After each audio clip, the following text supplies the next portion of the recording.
Welcome to the Ho Ho Show, rated the #1 most listened to podcast on Pluto. So join us now as we discuss news, politics, current events, and so much more. So clear the airways and strap in as we defend the Constitution. Because freedom matters.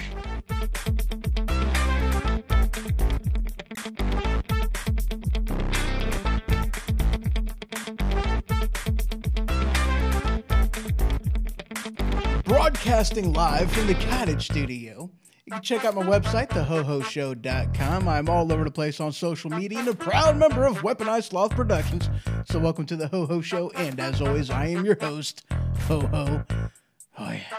So welcome everybody. Welcome Spreaker. Welcome Twitch, YouTube, Mixer, Periscope, and Facebook. And how you doing, Nick? I see you over there in Facebook land. Good to see you.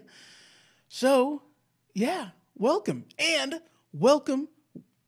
No, I can't do that yet. I can't do that yet. This isn't the first of the month yet.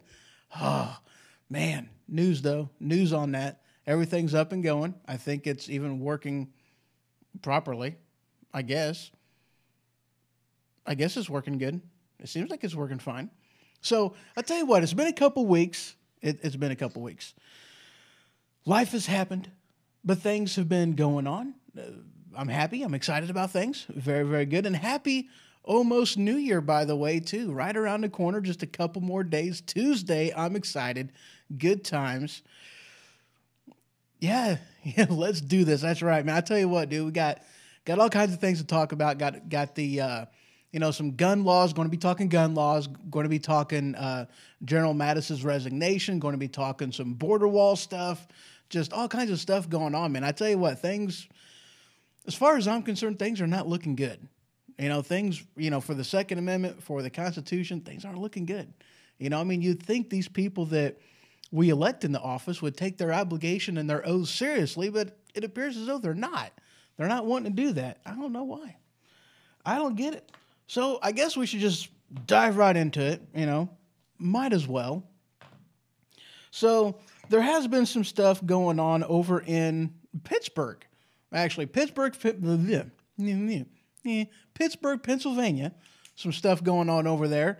And there's some laws that the governor, Dave, how are you doing, sir? Yes, Merry Christmas to you and a Happy New Year. I see you over there in Spreaker land. Good to see you. Good to see you. I didn't listen to the show that you did Thursday.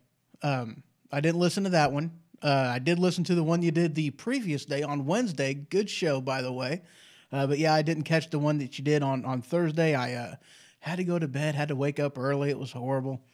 Sometimes that whole sleep thing has to get in the way sometimes, and that sucks. But so back to what we were talking about. Pittsburgh, Pennsylvania, some news on that front over there. There's 3 laws that the governor, I believe, of Pennsylvania is wanting to enact. And by the way, if you guys go over to thehohoshow.com, that website, and if you click on the newsfeed tab, that'll take you right to the blog. The very first listing in there is a link to my to Flipboard, and on there you can see all of the articles that I will be using in today's show, so definitely go check that out. Either check it out now or check it out after the show. Either way you want to do it, doesn't really matter. But yes, all that is available on the website. Dave, not such a great show. Do your own. Yeah, I'll try not to be distracted. I know me though, sir. I get distracted sometimes, but yeah. So awesome. I'm glad to see that you'll stick around as long as possible. It is good to have you.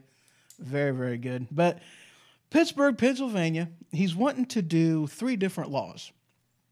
And I'm telling you what, none of these laws look really, really good. One of them that he's looking at doing is a total ban on commonly owned semi-automatic firearms.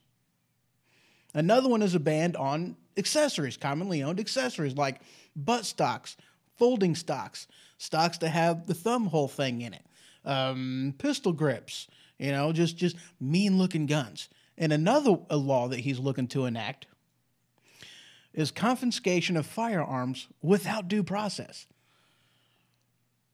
Let me say that one again, because that's important. A confiscation of firearms without due process. Now, guys, I tell you what, that scares the crap out of me. You know, that really, really does. It scares the crap out of me because, I mean, you look at the Constitution. It's simply phrased, you know, the right of the people to keep and bear arms. I see you, Brandon, over there in Mixer Land. How you doing? It's like flagging stuff, so it's not even posting it on there. I don't know what you're putting, but it's flagging it. Still don't know what you're doing. But good to see you, though. So, yeah. I'm not liking any of that because, you know, Constitution is pretty clear. The right of the people to keep and bear arms shall not be infringed. And whenever you're doing different things like that, and I mean, I understand it. You know, guys get scared about that kind of stuff. Guys don't really like it. You know, whatever. You know, the lawmakers don't like those type of things. Quite honestly, though, I really don't care. I mean, personally, I really don't. The Constitution's pretty clear.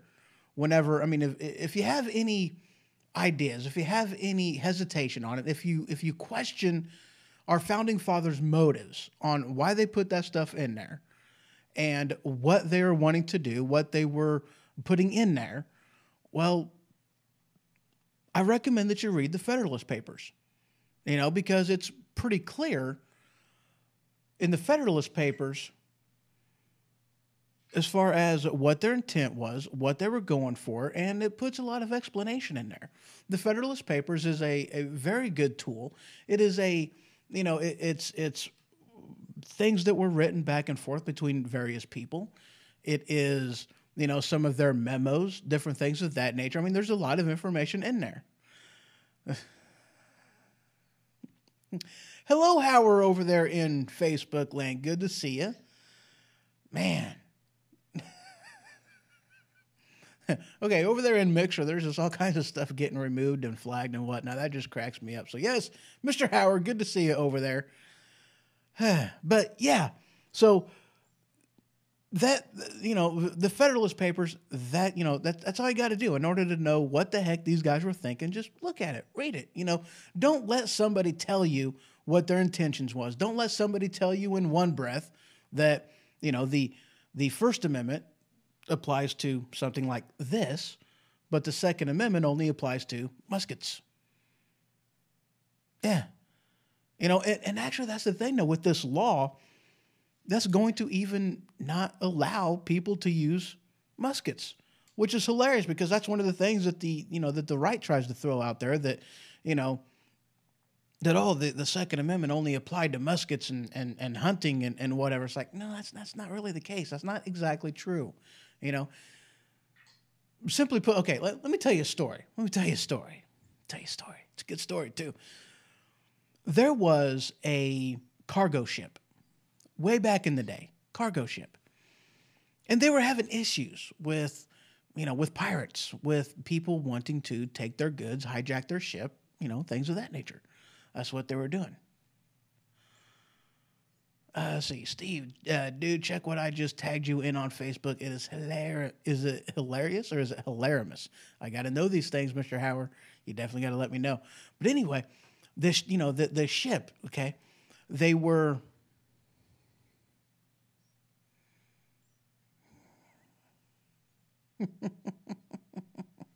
So the cargo ships, all right, cargo ships. And they talked to, you know, they were having issues with it, and they're like, dude, we need to protect ourselves. You know, we need a means by which to protect ourselves. That's what we need to do, you know. So they talked to Benjamin Franklin. They was like, hey, Ben, what's up? Not much. How you doing? Doing well. That's good. I got a question. We're having issues with hijackers. We're having issues with pirates. We're having issues with stuff, and we're needing a means by which to protect ourselves on the open sea. We were wondering if we could have the most advanced artillery that is available right now, a cannon, all right? And it was the most advanced artillery weapon that there was. And Benjamin Franklin, he simply put, yeah, you can do that. You can get the most advanced artillery out there. Why? Second Amendment, America. So There was another law that was put into effect, not put into effect, but there was a law that was written, and it was regarding sawed-off shotguns. That's what it was regarding, sawed-off shotguns. And the law was, the question came up is, can civilians own sawed-off shotguns? And the judge ruled at the time, no. Why? Because,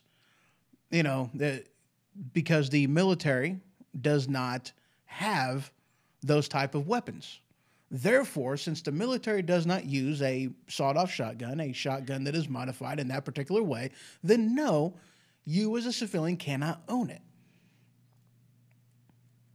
So if you look at what was going on back in the Revolutionary War, if you take into consideration what they were fighting against, if you take all of that into consideration, it's pretty clear that what our founding fathers had in mind whenever they wrote the Second Amendment, the right of the people to keep and bear arms shall not be infringed, that if the military is going to have it, then the civilians ought to have it too.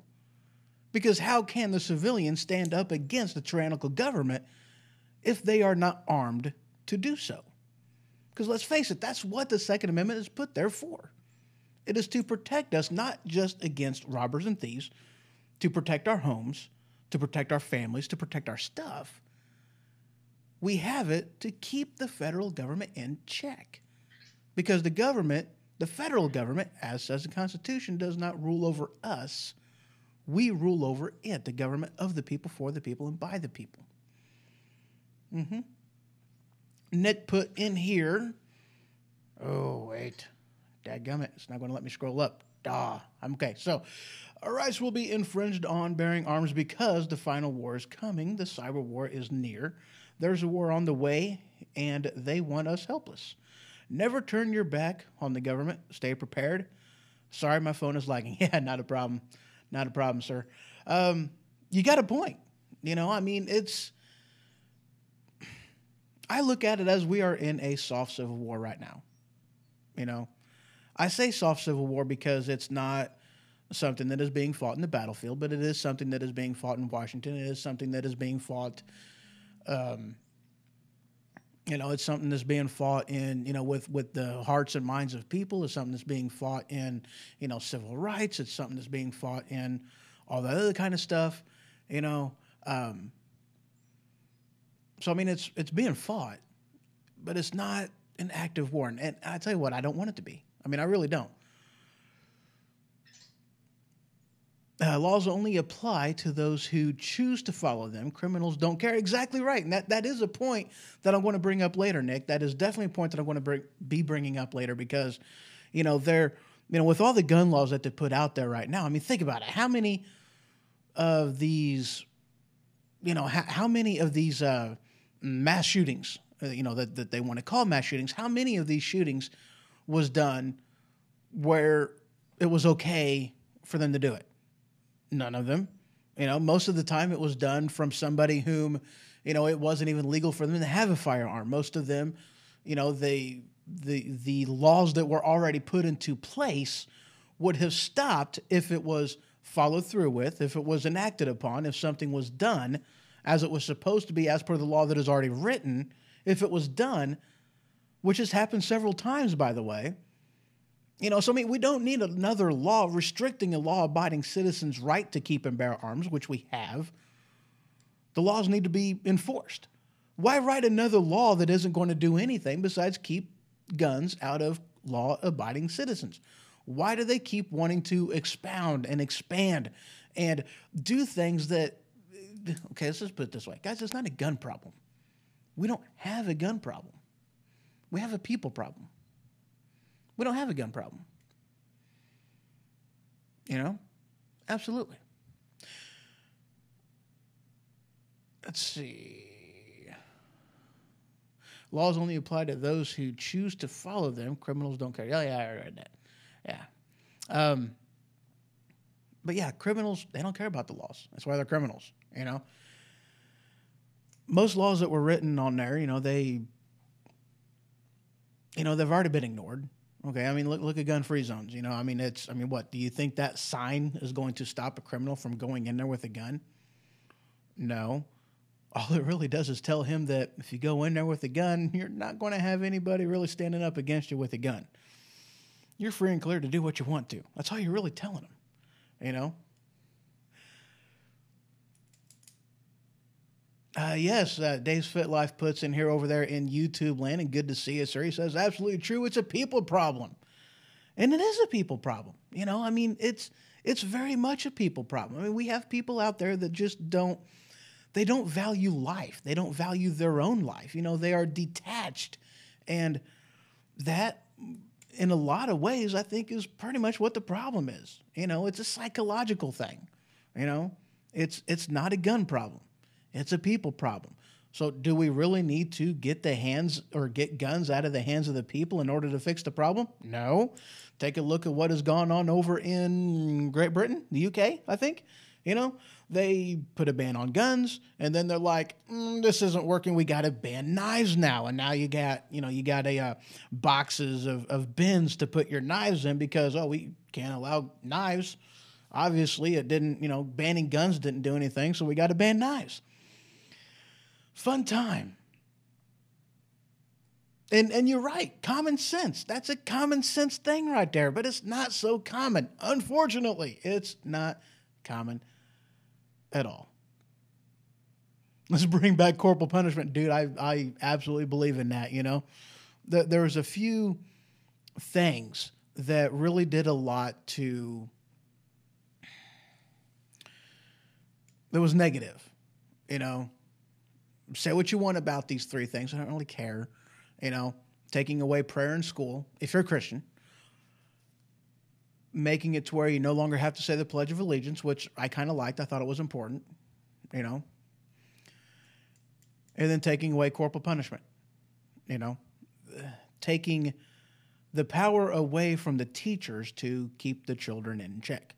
Back in my day, if I would have done something bad enough to warrant corporal punishment, I would not have only have gotten my butt whooped in school.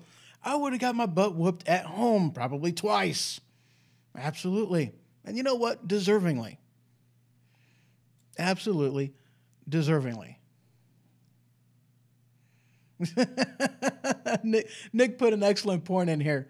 He put, I don't blame misspelled words on my pen, so yeah. And yeah, exactly. We don't blame the pen whenever we misspell a word. We don't blame, we don't blame a spoon and a fork for gluttony. I don't. We don't blame, we don't blame the car manufacturer if there's an accident. We don't blame Budweiser for, drunk driving. We blame the individual. So why do we blame the gun for quote unquote gun violence?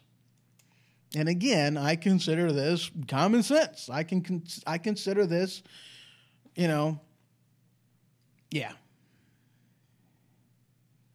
I don't get it. I don't get it at all.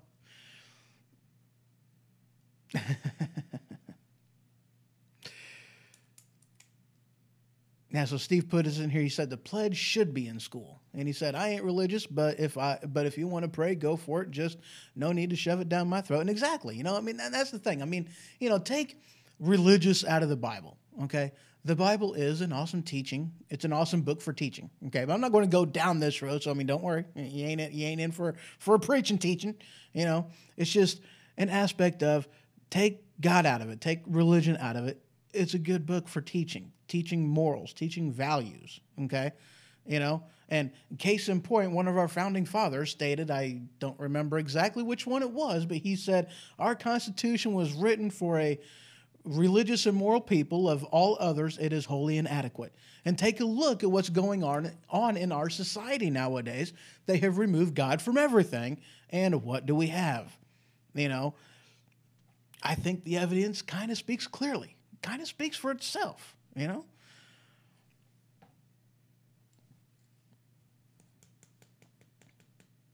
Show me the anthem in that respect. Every living creature on this planet with unconditional love, I will stand for that anthem. Doug over there in Spreakerland, good to see you, sir. Glad to have you over there. They don't want kids to pledge to anything but liberalism. Yep, absolutely. Absolutely. So let's move on just a little bit. Something also happened over in New Jersey. Got to bring New Jersey into this because I tell you what, I had to laugh at this. All right. So in New Jersey, they enacted a ban on not just high capacity magazines, but also standard capacity magazines. You know, like in an AR-15, you have 30 round magazine, and that's standard capacity magazine. Now they're wanting to ban anything that has any more than 10 rounds in it. Now, here's the thing. Normally, whenever they write laws like this, they put in conditions and clauses that make the police departments exempt from such laws. That's what they do.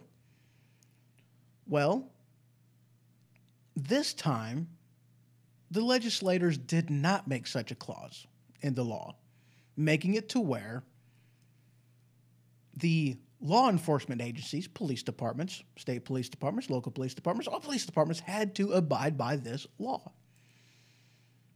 So instead of the police departments, turning over their magazines because now they are illegal, the original thing that I heard was that they were just not going to enforce this rule. It's like, hey, look, if we're not going to abide by this law, if we're not going to hand over every single one of our magazines, forcing the state and the local, the local governments in order to replace all of our magazines so that this way we can be compliant to the law, we're just not going to enforce it.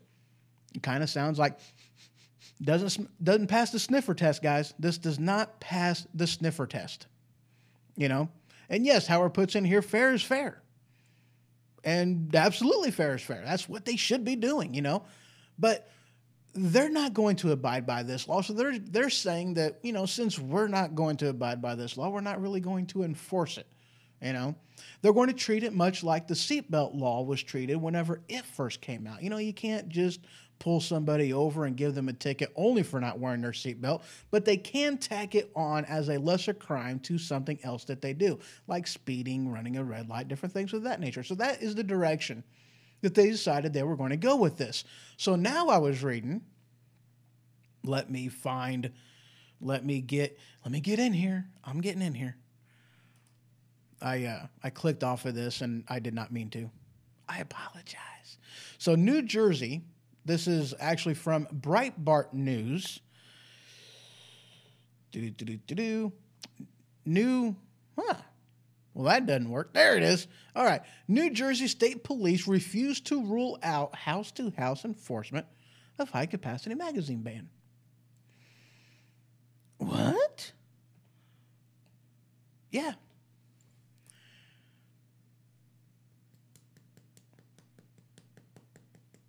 I don't like that. And this one, which I consider way more interesting. Way more interesting. A federal appeals court upholds New Jersey high-capacity magazine ban. Now, this article, I was reading through it, and this one, again, is from Breitbart. December 6th, actually, whenever this one came out. But I was reading through this one, and this is one of them things of why certain things tick me off. Okay? Yeah. The Constitution, as far as judges, okay, is concerned, and this goes from the bottom of the ladder on up to the top of the ladder with the Supreme Court, okay? And it's pretty flipping clear on this. Totally clear, all right? As a judge, your job, as described in the Constitution, this is your mandated authority here, as this is what you are supposed to do. With the law, you are supposed to take said law and you're supposed to weigh it against the Constitution. That's what you're supposed to do. Weigh it against the Constitution. If it holds water, then the law stays. If there's holes in it, the law goes away. That nobody is held accountable to said law if it does not if it violates the Constitution. A person is not held to that law if that law itself is a violation to the Constitution. All right? So, a ban on high-capacity magazines, or any capacity magazine for that matter, it is a violation because right here, you got a bottle of Dr. Pepper, not a sponsor. My right to keep and bear this doesn't just, it doesn't start with the bottle, all right? It continues from the bottle to the cap, to the label, to the drink that is in it. That is all covered under the same Constitution. The ammunition, the magazine, and the gun itself. It is all covered under the same Constitution because the right to keep and bear arms doesn't really mean anything if you don't have a magazine to put your ammo in or the ammo itself. That's kind of freaking common sense language right there. All right? So any law prohibiting magazines, prohibiting stocks, folding stocks, thumb hole stocks, pistol grips, all this other kind of stuff, it's aesthetic, guys. You know, I don't remember them as like a Mini 14 and an AK-47. Under the law is different. They're treated different under the law. Let me tell you something, guys. It takes the same stinking ammunition. So the ballistics is the same.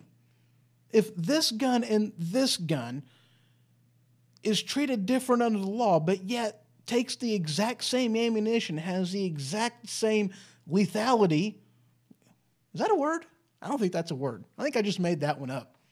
Sounds good, though. If it's the same stinking bullets, the same stinking ammunition, has the exact same range, exact same ballistics, exact same everything, why is it treated different under the law? Why? Because the lawmakers have no freaking clue what it is they're talking about. They don't understand guns. So why are they doing it? Just drives me nuts. Freaking people, I swear. So that's just one of them. Didn't mean to breathe in the mic. I apologize. What? I love pop-ups sometimes. What are you doing? Get off of there. Oh, you too. Shut up. Okay. Should I take a break? Where am I? I don't even know where I'm at. 27 minutes. Might as well take a break. I don't know yet. Hold on. Let me look through this a second. Let me go through my stuff. So, Federal Appeals Court upholds New Jersey's high-capacity magazine ban, which is absolutely ridiculous. Oh yeah, that's a good one. Should I put that in there? No, I'll wait. So we're going to, you know what? I might as well talk about this. This is another aspect that actually kind of terrifies me whenever it comes to, you know, gun rights, gun bans, different things of that nature. So I'm sure that you guys have heard, read about, aware of the, you know, like you go to a doctor, you know, as part of the questionnaires they were asking you, is there guns in the house? You know, different things like that, which is just kind of ridiculous. And that should scare you guys too. Why? Because the government now has their hands, the little fingertips in healthcare. So for a hospital to be asking you whether you have guns in the house because, you know, trying to keep track of all that stuff, you know, that should kind of bother you. So here's another one. This one comes from Cato Institute. Let me pull it up on the screen. New York Times report pushes credit card companies to monitor gun buyers.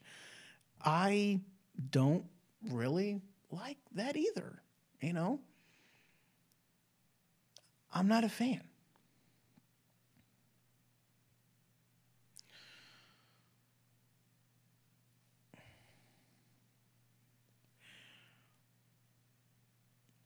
They have already weaponized things like this, okay? Different companies going after, refusing to do business with companies and people that support the NRA, have guns, buy guns, different things of that nature. So, I mean, what are you saying here? That my money is worth less because I have a gun? What?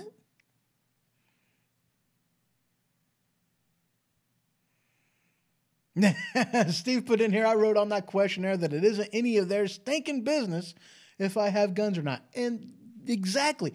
That's the answer to have. One, they shouldn't even be asking the question in the first place. If they're going to ask the question, that's the proper answer to be putting on there. It's none of your stinking business whether I have a gun or not. None of your stinking business. And I've totally forgot where I was at before, before I read that. And of which case, excellent point too, by the way. But yeah, it's none of their stinking business, But they've already weaponized this as far as people whom, support, the NRA, those who support the Second Amendment. They've already weaponized this as a tactic. What are they telling you? Or what are they telling me? That my money isn't as valuable? What are they afraid that they're going to be held liable as the credit card company or the bank who is holding my money as far as what I do with that weapon? I mean, if that's the case, then everybody should just sue the federal government over every single thing done everywhere, every law that is broken, every DUI accident, because everybody uses money that has pictures of dead presidents on it, that has, Federal Reserve Bank right up on there. So that means that they're accountable then for it. Because otherwise, if that's not the case, then they should just shut their mouth and be happy that they are holding my money and getting my money and tacking fees and everything else on there. They should just be happy. Leave it alone. You see the idiocy there, guys? I mean, I hope you do. I hope you see the idiocy in the argument. But is that what they're saying? I'm actually kind of curious. Is that what you're saying? I don't know.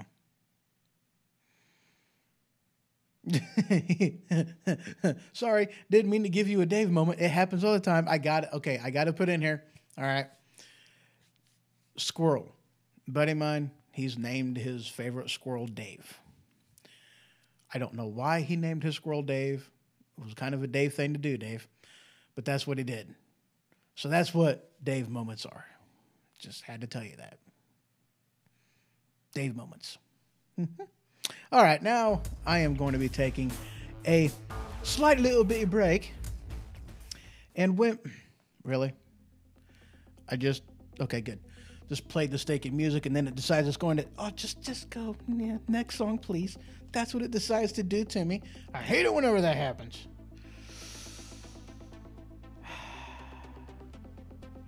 hate it whenever I lose my train of thought. Anyway, take a quick break. I did some different things in my slideshow, and I will, pickers. I was messing with an app that you do like different camera things with, and it was like a cartoon one. It looks kind of spiffy. So some of the stuff in it is spiffy. So if you guys are watching out there on YouTube and Facebookies and the various other places that it is at, you can see the slideshow going, and it's kind of spiffy diffy. I like it. So we're going to play a song, and I will be back in just a couple minutes. Yep.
Welcome back to the Ho Ho Show. Thank you, Dave. He says, hilarious, some great shots, thank you. And yes, that there picture was Dave. And Dave is a female, and she is awesome. Not that Dave, but the other Dave. You know, this, the furry one, the four-legged one. Yeah, just thought I'd throw that out there. Anyway, here's one more little gun debate thing. I seen this afterwards. I'm sorry. I know he's supposed to separate things and whatever. This here article again comes, well, not again comes from, but it does come from Fox News, actually. Florida's stand your ground law is unconstitutional, Miami, really, state attorney says. And I was reading through this one, okay, and I was like, I kind of think this is exactly constitutional because is what this new stand your ground law thing does is it puts the burden of proof back in the hands of the prosecution. Because apparently in the last stand your ground law in Florida, that wasn't the case. It was in the hands of the defense to have and prove that it was a self-defense shooting. I thought that's how it was. I didn't think that's how it was supposed to be. I thought, you know, not this is me. Maybe I'm just an ignorant person that has no idea what they're talking about. That is possible, you know. But I thought that it was the law stated or was, you know, there, and it said that the burden of proof is on the prosecution. And you're not supposed to convict anybody unless you can do so without there being a, what's that term? What's that word? Oh, I can't do that. Jeopardy will be on me if I do that. Reasonable doubt? Yeah. That you're only supposed to convict somebody if there isn't reasonable doubt. I'm not saying that right. If there's reasonable doubt that they didn't do it, then you're not supposed to convict them. There we go. Whew, man, that hurt. That hurt my head. That was horrible. But this article states that, you know, it's even taking it out of the hands of a jury, making it to where it is in the hands of the judge. Now, that's kind of a... Constitution says, the law says that, be able to be judged by a jury of your peers. That's what it's in there as. Now, as a judge, again, this is precedent or not precedent. This is a, they're part of their sworn duty, that they are supposed to be taking it, what's going on and weigh it against the law. And that's how it's ruled. If there is adequate, evidence supporting that they did it, then beyond a reasonable doubt. Thank you, Doug. But if it's in there, you weigh it against what it is that they did, and if then they're guilty, if beyond a reasonable doubt, and if the evidence says that they are, then guilty and otherwise innocent, and that is part of their mandated job. That is their defined job. That's what it is that they are supposed to be doing. Okay. Now a jury, and now this again, okay, the same thing kind of goes on this. This is my argument against a jury. Sometimes juries bring, an individual perspective, which may or may not have anything to do with law and how something should or should not be. But then again, judges kind of do the same thing nowadays, so don't they? So, it's kind of like I don't know. It should be in the hands of the defense, though, shouldn't it? Isn't that the way it is? You have the right to go, I would like this to be tried by jury or be tried by judge. Isn't that in the hands of the defense? I don't know. But again, she's saying that, the law being reworked to put the entirety of the burden of proof back in the hands of the defense. She says that that's unconstitutional. That's what this article is saying. It was first passed in 2005, but the thing is, Stand your ground. Nope, that's not what I was reading. New measures force prosecutors to prove that a citizen was not acting in self-defense. Instead of the defense proving that they are, according to the paper, critics say, the law allows judges to... Nope, that's not what I was reading. Okay, but anyway, so I'm not finding that particular spot in there. I know it was towards the bottom. Anyway,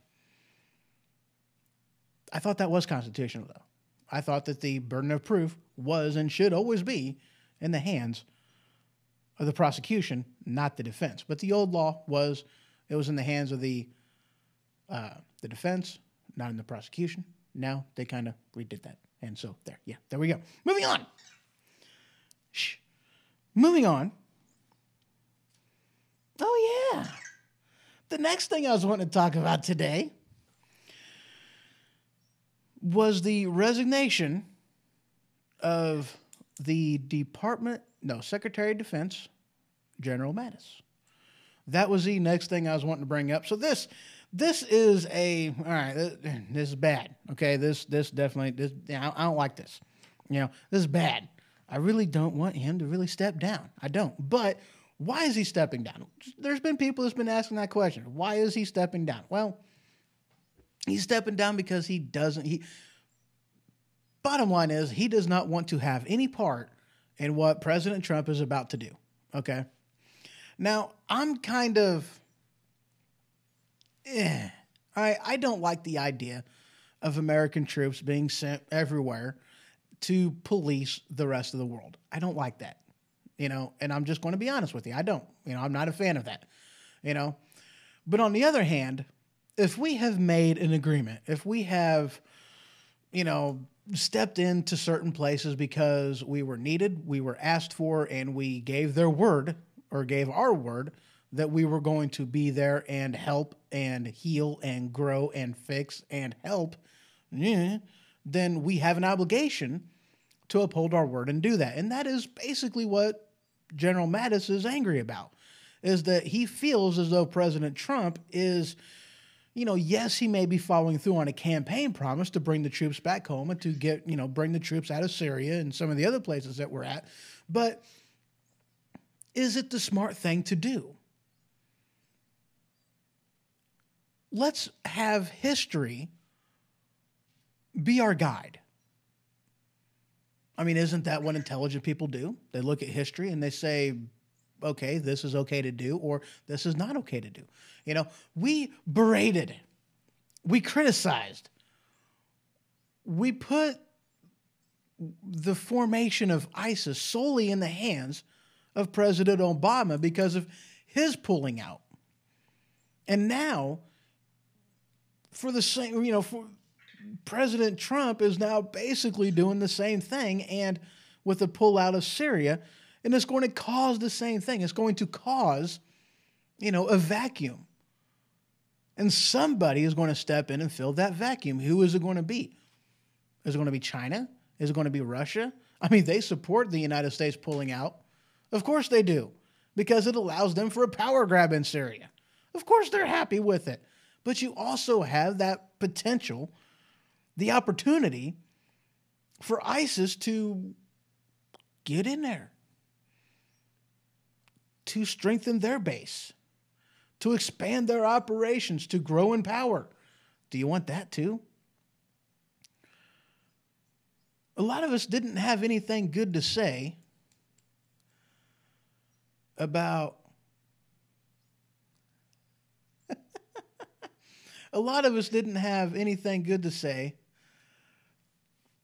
about President Obama whenever he did that.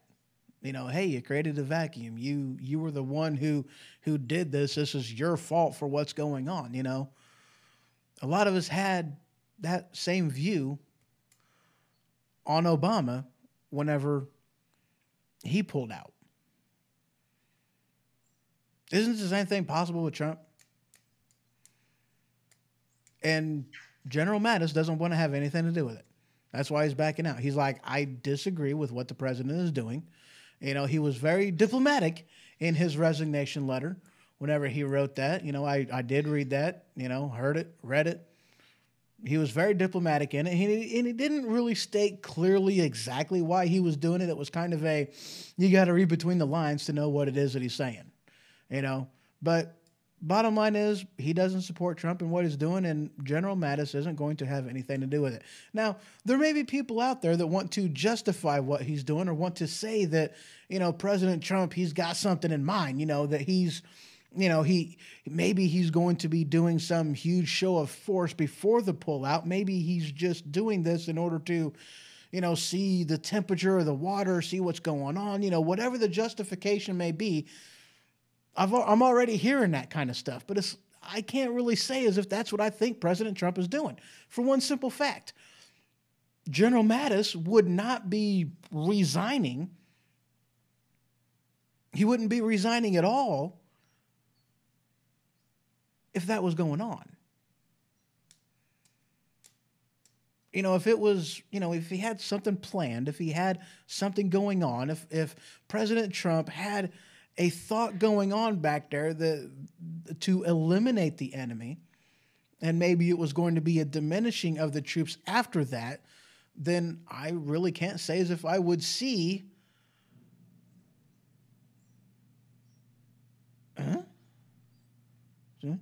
Summer Mints. Hello, Summer Mints. Good to see you over there in Mixerland.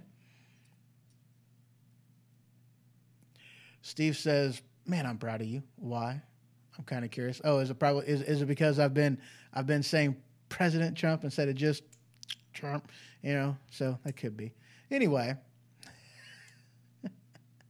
but yes, and that's why I don't really, it's because General Mattis has already thrown in that resignation letter that I just don't believe, the Trump followers, supporters, whatever you want to call them, of why they would justify, President Trump doing what he's doing, and that's more or less where I stand on that. It's a sad thing to see him go. It really is, Steve said yes. But yeah, it's a sad thing to see him go. It very much is. He is somebody whom had the respect, and rightfully so, of the military, of those in combat, those, who put on the uniform. He has their respect. He had earned their respect. And for him to step down, in a way, I'd have to say it says something about President Trump's direction with the military. It kind of says something about that. And I don't like what it's saying. I really don't. Not a fan of it. Moving on.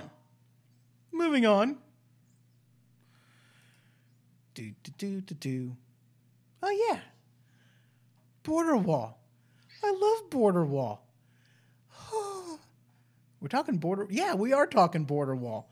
That's right. Because, as I'm sure you guys are aware, there is now a partial government shutdown. Now, I'll tell you what, in an aspect, I'm all for it. I'm excited. Why? Because what is it doing?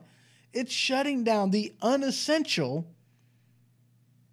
things that the government does. The essential is still staying active. It's still going, Nothing is changing on that point, okay?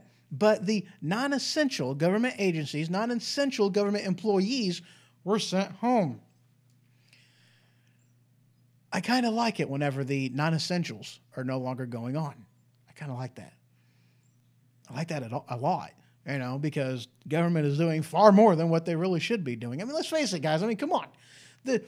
There's only, as far as the executive branch goes, there's only like 5 things that the government is supposed to be doing. Everything else is supposed to be in the hands of the states and the people. Outside of that, there isn't anything that the government is supposed to be doing. So why is it that the government employs so many people and does so much whenever all that should be done either by the states or in the private sector? I don't know. It's kind of ridiculous, But anyway,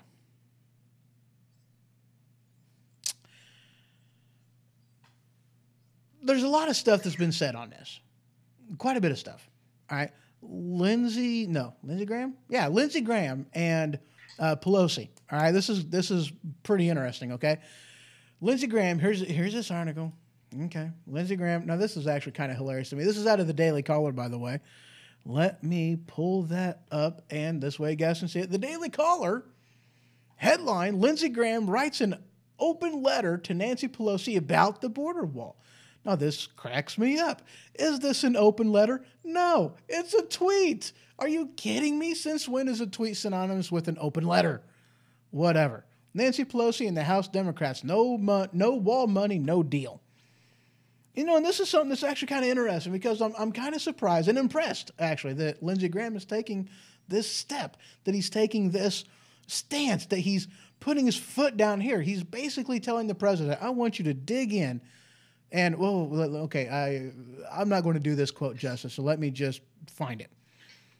Lindsey Graham urges Trump to dig in, not give in to the border wall funding. Lindsey Graham's been I've been liking him recently, you know. I've been liking him. He's urging the president to dig in and not give in.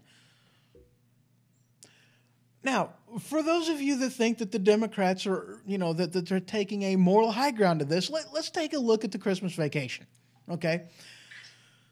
Government funding ended the 20th. The 21st was, you know, no longer funding for, you know, and the non-essentials are, you know, got shut down. Okay. What did President Trump do for vacation, Christmas vacation? Well, he had a trip planned. He was going to go down to Florida. That's what he was going to do. He was going to go down to Florida. He's going to take a vacation with family, friends. He's going to enjoy himself. He's going to take a dip in the pool, enjoy the hot tub. He's going to go into the sauna. He's going to have a good time. That's what he was going to do. Family, friends. He's going to relax. That's what the president was going to do. Shutdown happened. What did the president do? Did he go on vacation? No. He stayed in the White House. Why? Because he had a job to do. He had an obligation to the people, and he had a job to do. So that's what he did. He stayed in the White House. He stayed home. Nancy Pelosi. What did she do? Did she stay home? Did she go and did she talk to her constituents? Did she meet up with other Democratic legislators in order to see how they could resolve this and resolve this the best way and how they can get the government back working again? Did she want to and sit down with President Trump and try to come up with something to where, you know, there was some compensation, some compromise going on to where both parties can be happy in the result? Is that what she did? No. What did she do? Let's go on vacation. That's what she did. I'm pulling up this article. And I tell you what, man, this article is, am I even in the right place? I don't think I'm in the right place. I really don't think I'm in the right place. There it is. That's where I'm supposed to be. Now, let me pull this up because I tell you what, this is, it's irritating.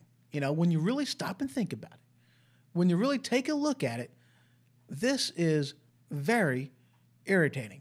Nancy Pelosi. Let me find this article because there's some figures in here I think you guys really need to hear. Okay? There are definitely some things in here. And I'm having a hard time finding it. I found it earlier. I had it up. I was reading it. I was like, this is awesome. People need to hear this. There it is. All right. Now, this article, this comes from The Blaze, December 29th. This headline, while blaming Trump for government shutdown, Nancy Pelosi vacations at luxurious Hawaiian resort. Now, guys, take a look at this, okay? This is a section out of the Free Beacon. The resort in the Hawaiian Big Island features a golf course, 6 restaurants, and a 10,000 square foot oceanfront pool. It also features a spa without walls, where the 110-minute Ali Royal experience is available for $369 and a 50-minute couples massage for $549. And you can also eat a prawn for $19. But look at the price on this. Accommodations at the luxurious resort range from $899 per night for a standard room to $4,899 per night for the presidential suite. Right here. Well, not all of that above it, but yes, right there. $5,000 now. Okay. Do you think that she's staying in standard accommodations, or do you think that she, because she is so important, the minority leader, do you think she's staying in the presidential suite $5,000 a night?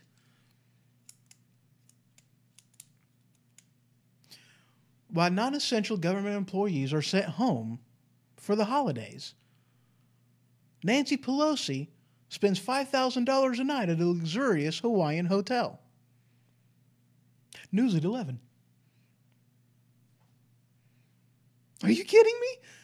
That is ridiculous. So where do you think her priorities stand?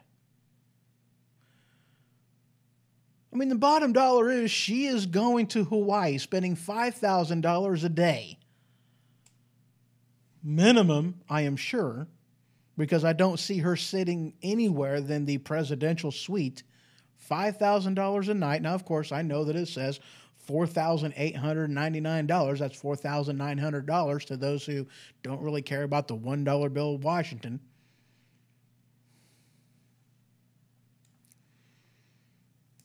I mean, I'm sure any meal she has is going to cost over $100. So yeah, $5,000 a night in a resort. Where do you think her priorities lie?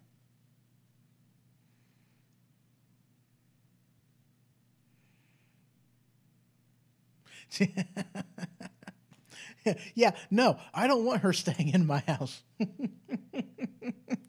Mr. Howard puts in here, you should offer her a spare room at your house. No, Although if I should charge her, $4,000 a night. I mean, it's $1,000 a night savings, for luxurious studio. No. So, yeah. $5,000 a night. Spending tax dollars. I mean, how many years has she been paying? How many years has she been getting paid by tax dollars? So yes, she is vacationing in Hawaii with your money. Why non-essential government employees are being sent home without a paycheck. All because they don't want to spend a minimum of $5 billion on a border wall. Something that they have already obligated themselves to do. Oh, what, you guys didn't know that? Oh, yeah. You see, back in Reagan's day, we had this same kind of issue, okay, where it was, you give us amnesty and we'll give you a border wall. And President Reagan said, I don't like it, but I'll do it for the sake of border security. So that's what he did. Now, they got their amnesty and we got our wall. Oh, wait, no, we didn't get our wall. That's what happened.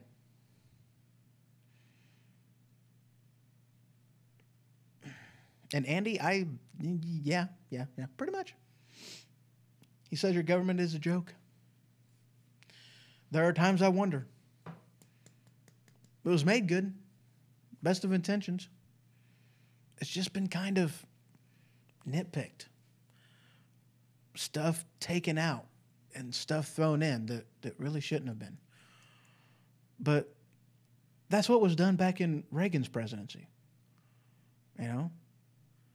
You give us amnesty. We'll give you a wall. We gave them amnesty, but we got no wall. We got nothing. It was already approved by Congress, but they refused to put it in the budget and allow it to be built. You know, a while back ago, I actually heard that the wall, if they were to do it, it would actually cost less now. I'm assuming this was the physical. Well, no, this might have been everything. But because of technology, certain things are now cheaper, you know, because we can use drones, we can use ground sensors, we can use technology and a physical structure in order to, you know, have the wall secure, protected, and divided so people won't get through the stinking thing. It's actually going to be cheaper now than what they had originally put the budget in for and what they were originally asking back in President Reagan's time. It's actually cheaper now because of the advancement of technology. They still won't do it. They say walls don't work. Do you live in a gated community? I'm sure somebody up in Washington does. If walls don't work, why do they put walls around prisons? Interesting. I don't know. I mean, everybody would be Shawshanking it. I hope you guys get the reference on that. Shawshank Redemption. Stephen King. Very good. Skewed. Yeah.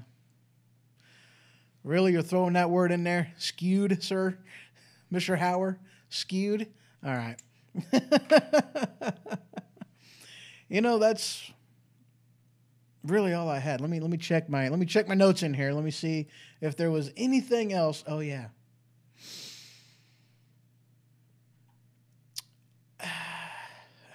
Shawshanking it. Excellent. Yes. Yeah, I like my outdated pop culture references.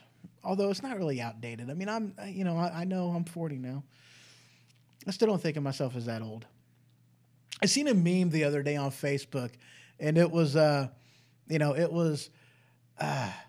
know what? Let me just pull it up because I'm not going to do just thing justice. It was about being 40 and being 20 and okay, never mind, I am 40, the type of thing. It was absolutely hilarious. Let me find it. It's in here. I know it is. I'll grab it. I'll find it. It's in here. I know I put it in here. There it is. I'm 40, but I still feel like I'm 20 until I hang out with some 20-year-olds. Then I'm like, no, never mind. I'm 40. Yeah. Had to share that with you guys because, you know, Steve put in here, you old fart. I know. It happens. All right, so, guys, ladies and gentlemen, let me scroll through. Oh, yeah. You know what? Here's an article in here that I put in here that I was going to use. I was wanting to use. I was intending on using, but I never actually opened the stinking thing up and read it.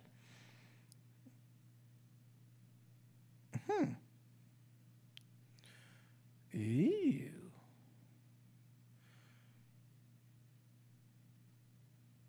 Yeah, okay. You know what? That's a lot of words, and there's even a graph in here. Check out the graph. Doesn't that look pretty? That's a nice one. Difference between Trump's requested budget and enactment of omnibus for FY 2018 in billions. That's a nice graph. Take a look at that graph. Doesn't that graph look nice? That graph looks pretty. I'm not going to read all this right now because I did not prep for that one ahead of time, so I'm not even going to try to read that. We'll just keep that for later. It looks like I pulled it up twice. I don't know why. All right, guys. Well, let's see here. Yeah, survey says government is a problem, guns are not. This article is from the Daily Caller. So, yeah, ladies and gents, that's all I really got for today, you know. Oh, yeah, there was something in here that I put in the title. And the title said something to the effect of, and I'm just going to look at it because I know I'm going to forget it. Yeah, an oath to the Constitution. See, here's the thing, guys. Anytime these elected officials gets elected in the office, this goes from the bottom on up to the top, okay? They swear an oath to support and defend the Constitution of the United States of America against all enemies, foreign and domestic, and they take that obligation freely without any mental reservation or purpose of evasion. What does that mean? Simply put, they go in there supposed to know what the Constitution says and support it, defend it without waiver, without any mental reservation or purpose of evasion. Guys, for people to go in there, for people to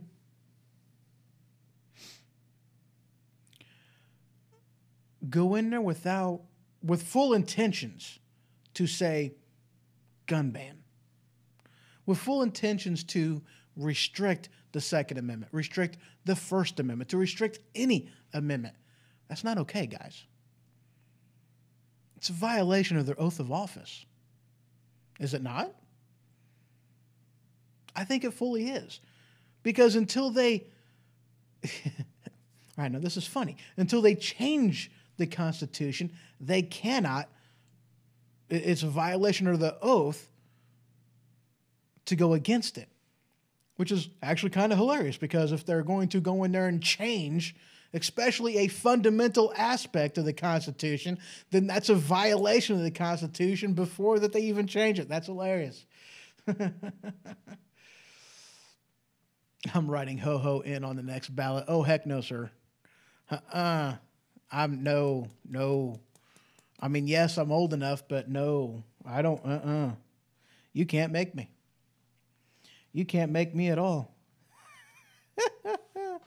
Yeah, no way. But yeah, guys, it's a violation of their oath of office to go in there with the full intent. You know, and President Obama did this. I mean, he went in there, he was like, do you swear to tell the truth, the whole truth, and nothing but the truth? Yes. What's your name? I ain't telling you. You know, that's not, you know, never mind. But he went in there, he said the oath on one day, and then he went in and said, we're going to squash the Constitution on the next day. That's what the man did. That's not okay. And all these people do it, okay? All of them do it. The president, the judicial people, you know, the Supreme Court justices, you know, they go in there, you know, and here's the thing. The Constitution says that you are supposed to take case law. And this is one of them things that irritated me about a story that I was talking about earlier tonight. Whenever they were talking about with the appeals court, you know, upholding the Florida stand your ground law, okay? They were quoting case law in that. I'm sorry, no.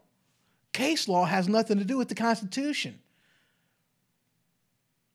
It's not about case law, case precedents. It's not about what this judge says over that judge says. It's about what the Constitution says.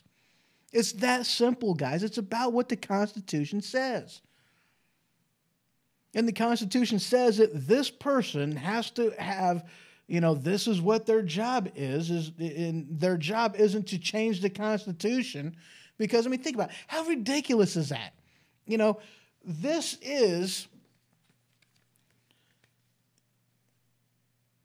written in here is your job. You know, this is what your duties are. You know, this is your qualifications right here. You know, there's a lot of information in here, okay, that this is what you're supposed to be doing and how. You don't get to judge this as a judge. This isn't what you're judging. You're judging this piece of paper that somebody wants to put in it and call it a law. That's what you're judging. Or you're judging a law that somebody writes and attaches to it. And you say, well, wait a second. Let's read the law. Ooh, that goes against this. Scrap the law. That's what they're supposed to be doing. That's what this says they're supposed to do. So for them to say that, you know, because I've heard this being said too, you know, that the Supreme Court justices, their job to, you know, define the Constitution or, you know, to, whatever, something along that lines. It's like, no, that's ridiculous, because that's the piece of paper, the document that gives you or tells you what your job is. And now you're going to say that your job is something else because you deem it something else. No, that's not within your authority. That's not your authority. Yes, I just did a little bit of Eric Cartman in there.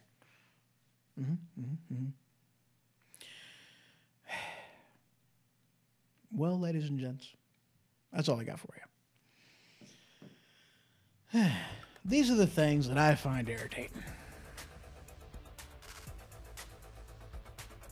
Do these people take their oaths of office seriously?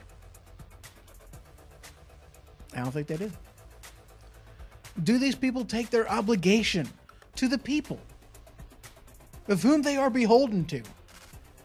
Do they take that job seriously? Nancy Pelosi doesn't.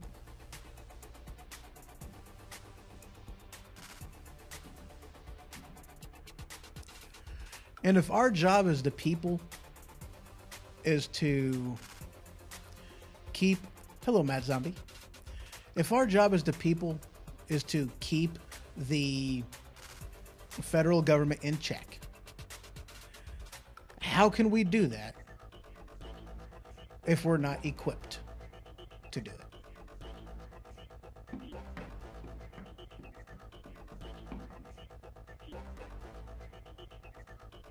I don't know. I don't think it's possible.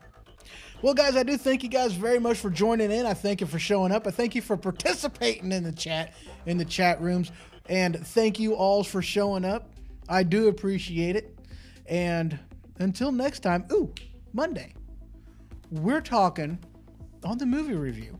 We're going to be talking upcoming to theaters, new releases, January releases to theaters, and those that will also be coming to the DVD and Blu-ray and digital download and available on all them other kind of places. That's what we're talking about. We're talking those movies. So definitely tune in then. Next week is going to be all kinds of good fun and stuff as well. So again, thank you guys. I do appreciate it. Step on over to thehohoshow.com and you can get all the information on the show. Go to the newsfeed tab in order to click on the Flipboard link to go into the articles that I used in the show. And thank you very much, Dave. I do appreciate you guys stopping in. And Andy, Dave, Doug, Steve, Mr. Howard, and Nick. Awesome. Always good to see you guys. And you can also head on over to WSPFM.com for everything regarding Weaponized Sloth Productions Radio and for the Playable app. You can head on to the Google Play Store. WSP.FM. Check that out. All right, you guys have a great one. Thank you much.